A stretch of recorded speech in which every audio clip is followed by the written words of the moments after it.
Vice President Kamala Harris sat down for the traditional pre-election interview on 60 Minutes, which was aired last night.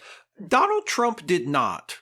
After initially agreeing to a 60 Minutes interview, Trump canceled it and cited as one of his reasons for canceling the 60 Minutes interview the fact that he had decided that he was owed an apology by 60 Minutes correspondent Leslie Stahl for something that she said to him during his last 60 Minutes interview. According to Trump, Leslie Stahl had claimed that the infamous Hunter Biden laptop had originated in Russia. And Trump thought that was just an egregious thing to say, and he demanded an apology from Leslie Stahl. It probably won't surprise you to learn that, as confirmed by Scott Pelley on 60 Minutes last night, Leslie Stahl never said that. As far as Kamala Harris's interview with Bill Whitaker, it was substantive, wide-ranging, tough, but not hostile. It was adversarial. There was some back and forth between Bill Whitaker and Kamala Harris for a representative sample of what it was like. Here's an exchange between Harris and Whitaker regarding how she intends to pay for some of the new government programs and benefits that she is proposing.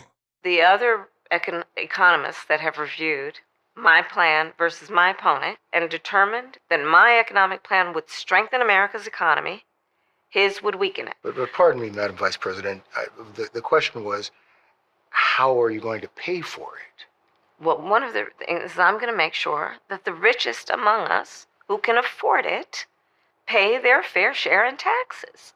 So you get kind of a sense of the tone from that clip, right? She kind of starts to go into her stump speech, sort of give a memorized answer, the sort of answer that she's probably been coached to give in interviews like this. And Whitaker just pulls her back to the original question and gets her to answer. It's a good interview.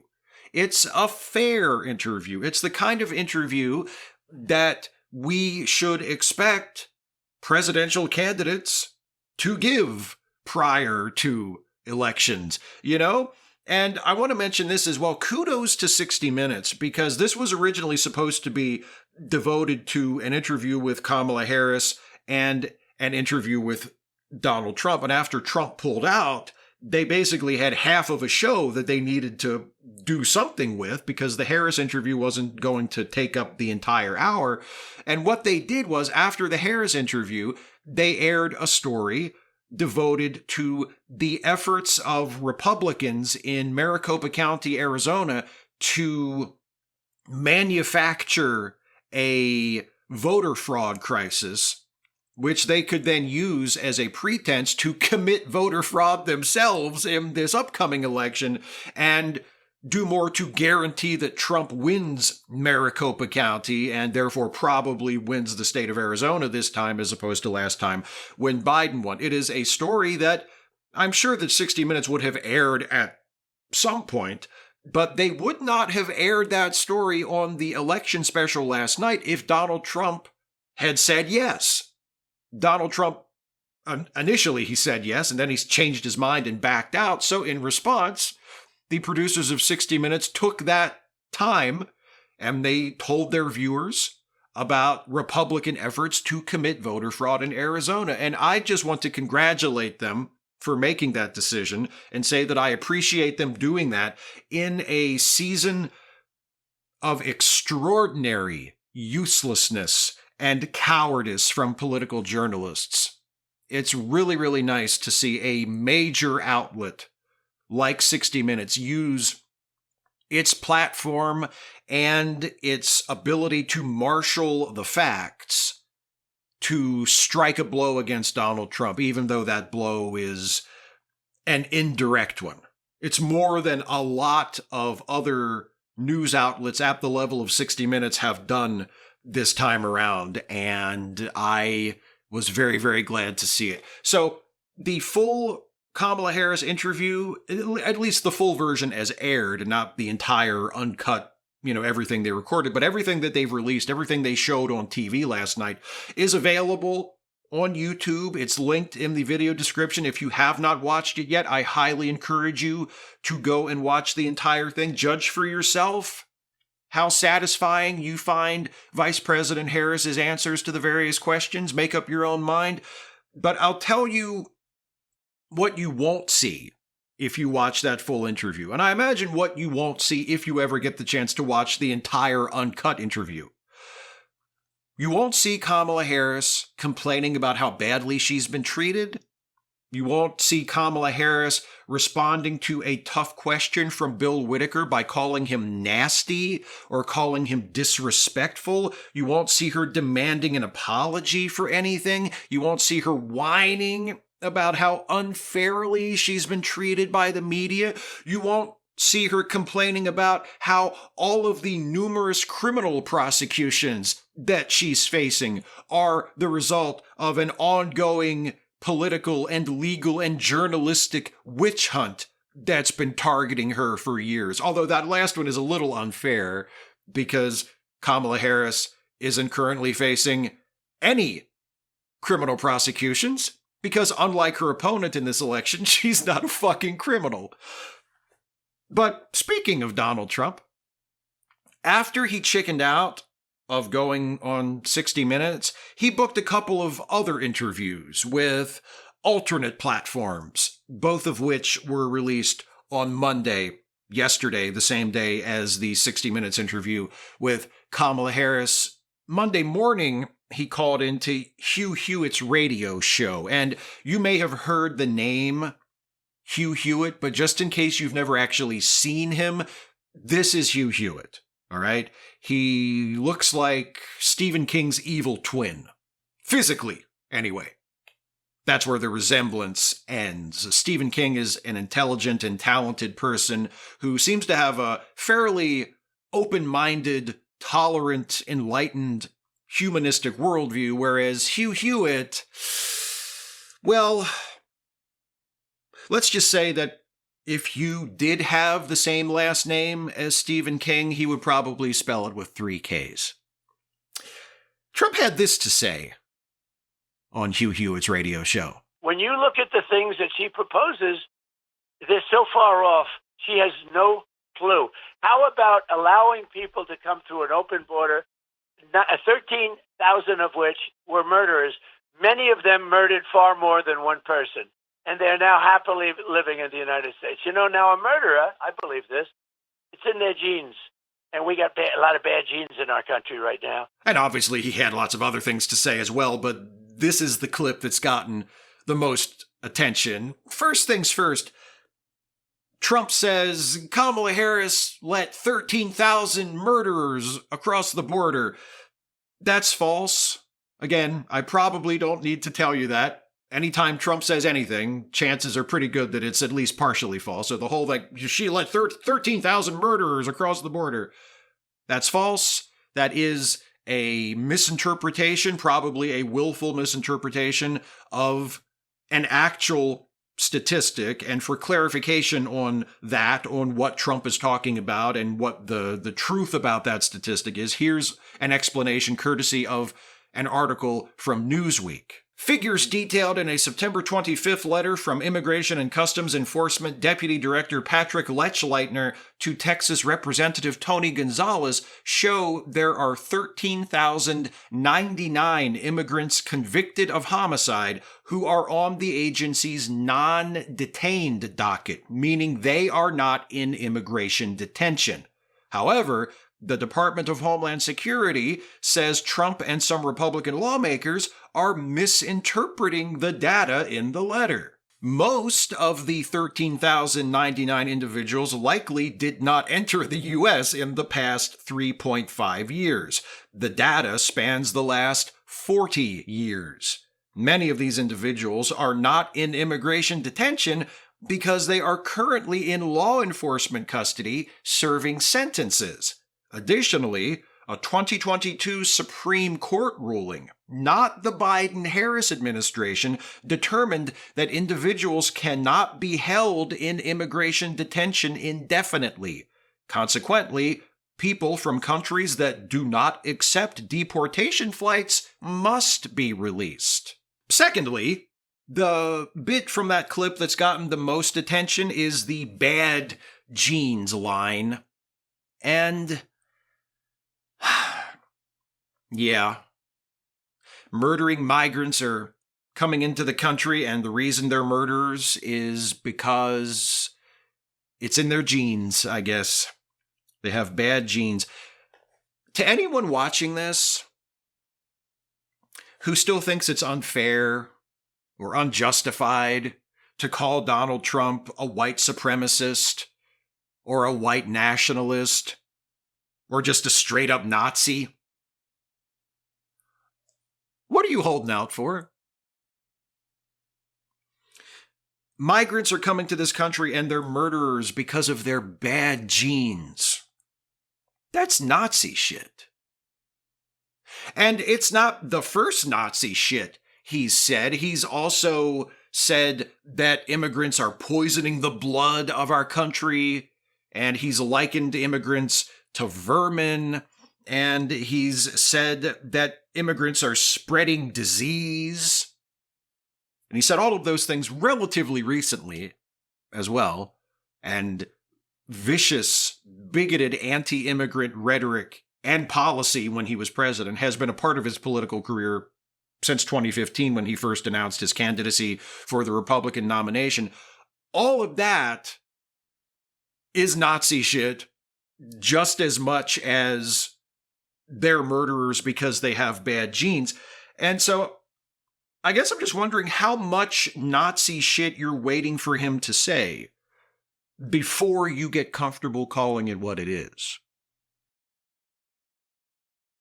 In addition to calling into Hugh Hewitt's show, Trump also appeared on Laura Ingram's show on Fox News Channel in an interview that was recorded on Saturday but aired last night, as I'm sitting here recording this, Monday, the same night as the Kamala Harris interview on 60 Minutes. Here's a little bit of how that Laura Ingraham interview went. How will you restore faith in our justice system? A lot of people will say, well, he's just going to do to them what they did to him and get back at them. And a lot of people say that's what should happen. Well, you want to know the truth. Right. Well, but you're not going to do that. When you get in office, you're going to look at all your political enemies. No, I want to make this the most successful country in the world. It's like an interview with Sean Hannity all over again. Every time Sean Hannity interviews Trump, there's always a segment like this one where Hannity tries to get Trump to deny one of the extremist things that people are saying he would do as president, and Trump never takes the cue. He never does what Hannity is clearly serving up to him to say, and Laura Ingraham's doing the same thing. She's trying there to get him to say, no, of course I won't weaponize the Justice Department against my political enemies as president. Don't be silly.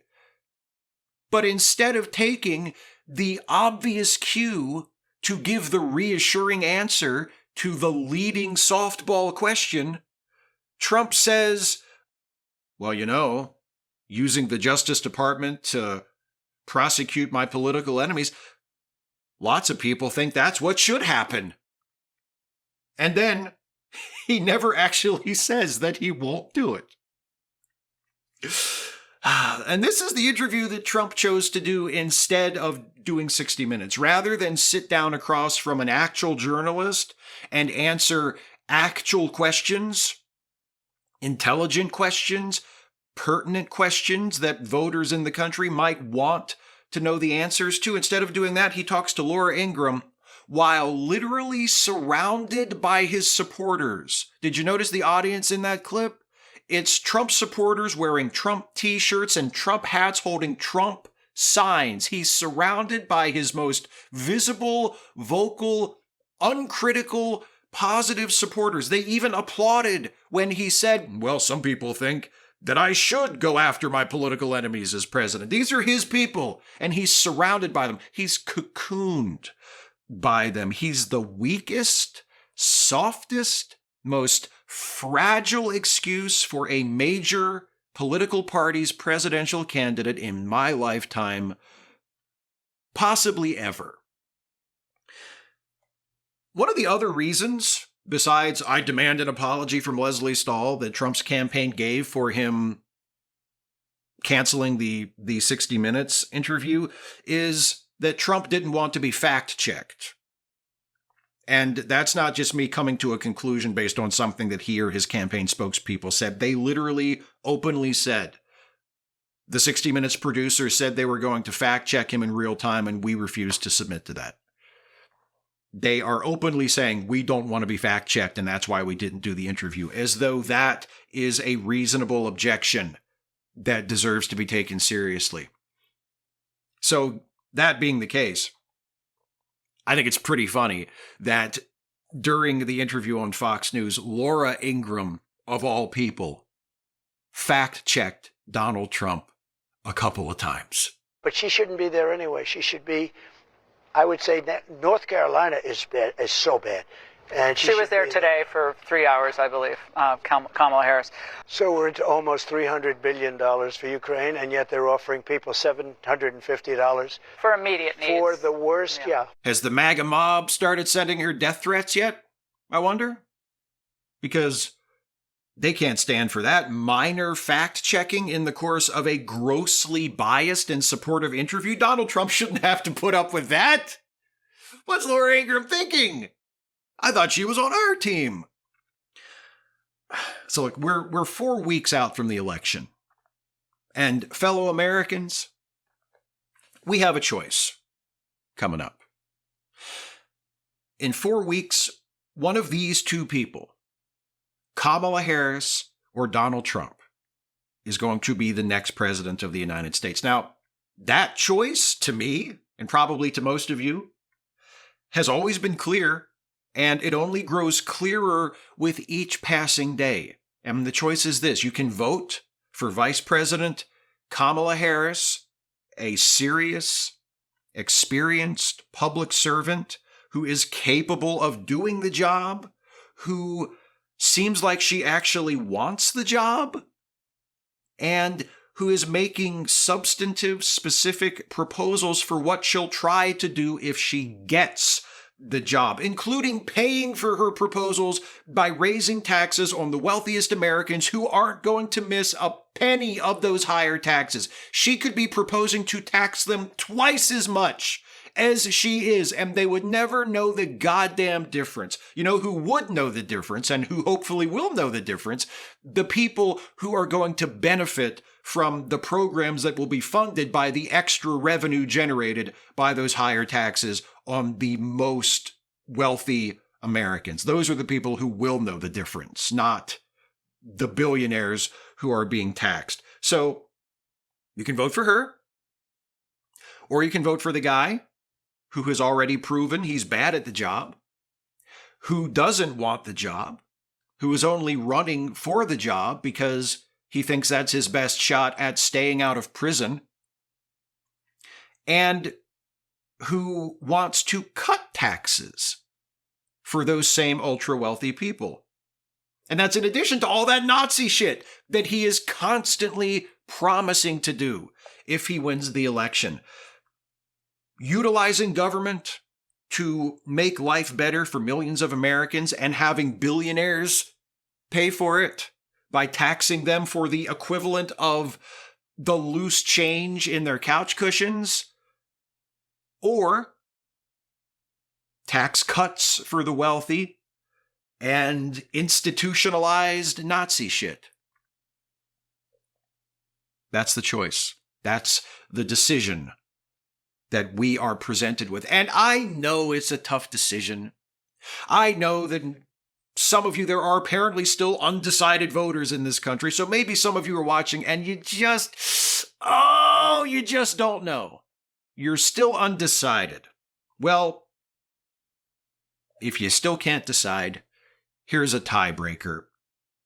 You know the guy, the candidate, who was too chicken shit to go on 60 Minutes because he was afraid they would fact check him? Don't vote for him.